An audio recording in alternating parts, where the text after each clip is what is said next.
Hey everyone, this is the first video of a new series called EcoBoost Performance Update.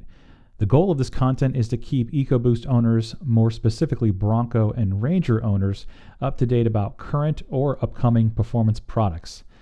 The plan is to cover the 2.3, 2.7, and 3-liter EcoBoost platforms, as those are the current engine offerings in the Ford Bronco and Ford Ranger.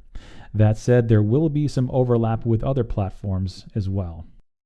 Okay, so now that that's out of the way, let's get into it. So we got some great news for Bronco Raptor and Ranger Raptor owners. I just recently got word that CV Fabrication is about to drop their brand new performance intercooler for 22 through 25 Bronco Raptors and 24 through 25 Ford Ranger Raptors. Now this intercooler is the first product that CVF is launching for both of these platforms. However, they have a lot more coming down the pipe, so stay tuned for word on those. All right, let's jump into some of the specs for this performance intercooler. So first off, these are direct bolt-on replacements. There are no permanent modifications required in order to install this. You will have to remove the active grille shutter motor, and I have a video on that to show you. I can put in the video's description, but it's relatively easy to do. Now this performance intercooler has about 58% greater core volume versus the OEM intercooler, and it looks like 144% increase in external fin surface area, which is really nice to see. These are TIG welded, and more importantly, they come with a CV Fabrication lifetime warranty, so if any issues with the intercooler, just give them a quick call and they'll take care of it. Now the intercooler does come in two different colors. You can either choose from a silver finish or a black finish. You can also add a CVF stencil if you wanted to paint that on the front of the intercooler. Also can come with a decal if you would like that as well. Now, having owned a ton of CVF products, I can definitely stand by what they sell. Not only are they amazing products, but they don't charge tax and they don't charge for shipping.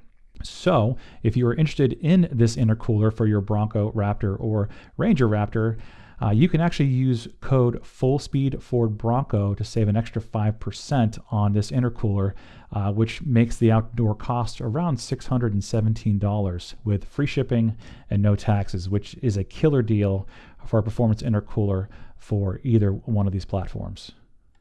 Now you might be asking yourself, why would you want a brand new intercooler or a performance intercooler?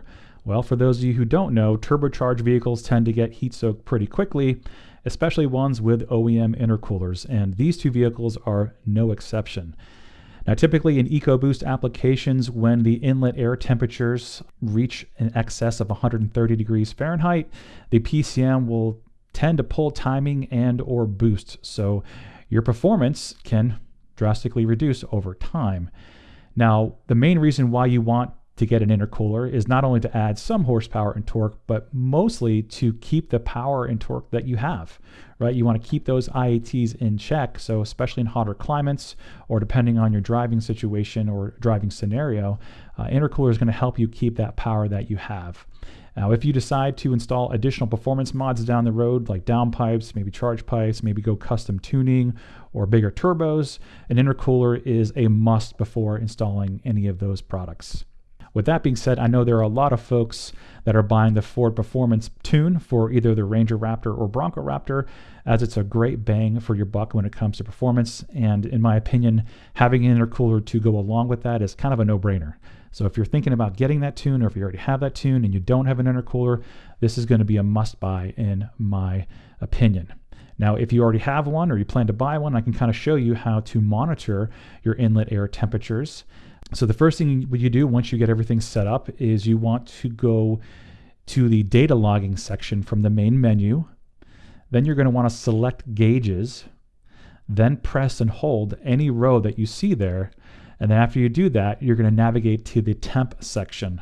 Once you get there, then you're going to choose either ACT or IAT. They are both the exact same sensor, and they measure temperatures right there at the airbox. Now, just so you know, ACT stands for air charge temperature and IAT stands for inlet air temperature. Now, if we want to measure the ACT2 temps, which is the measurement after the intercooler, and to do that, you want to repeat the same process, but then just choose another row. You'll choose ACT2, and this does take the air temperatures after the intercooler, so it'll show you the efficiency of your intercooler. Now there is actually another air temp sensor that sits on top of your intake manifold, but there is no way to monitor that with a ProCal device, so don't worry about that. But again, the ACT and ACT2 temps will vary depending on ambient temperature, your vehicle speed, how you're driving, how much load's in the motor, how much boost you're putting out. There's a lot of different things, but again, the goal is to drive the temperatures down because colder air, more dense air obviously leads to more power. So if you have any questions about the ProCal and how to monitor inlet air temperatures, feel free to let me know in the comments. And if anyone is interested in learning how to install a CVF intercooler, I do have a separate video on my channel showing you how to do that on a 2.3 or 2.7 liter, though the installation is slightly different for the 3 liter as it does have 2 hot side pipes. So there's a little bit more to do, but the overall installation process is pretty much the same. I don't think the intercooler is very hard to install. It's something that you should be able to do yourself, or you can grab a buddy and should be able to knock it out within a couple of hours. But anyways, I'll leave a link to this performance intercooler in the video's description, and if you have any questions about it or any questions about the installation, feel free to leave them in the comments section. And stay tuned, we have a lot more power updates to happen to my 2.7 liter Bronco, so more to come on that. Thanks for checking out the video.